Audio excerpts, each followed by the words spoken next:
नमस्कार, आदाब, प्रणाम मेरे प्यारे दोस्तों। कैसे हो आप सब दोस्तों? मैं भोजपुरी गायक कुमार कुलदीप। दोस्तों, ये हमारा गांव है और ये सड़क हमारे गांव में जाती है और मैं आज अपने खेत के बगल में खड़े होकर के वीडियो बना रहा हूं और आप सभी को दिखा रहा हूं।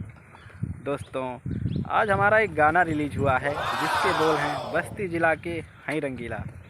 दोस्तों, यूट्यूब पे जाइए और हमारे गाने को सुनिए। गाना अच्छा लगे तो एक प्यारा सा कमेंट कीजिए और लाइक कीजिए। और यार, आप लोग सब्सक्राइब नहीं करते हैं, सब्सक्राइब को ज़रूर कीजिए दोस्तों, चलिए, ताकि हमारे सभी आने वाले गाने को आप सबसे पहले सुने। दोस्तों, चलते हैं दोस्तों, फिर कभी मुलाकात होगी, मीठी मीठी बात होगी।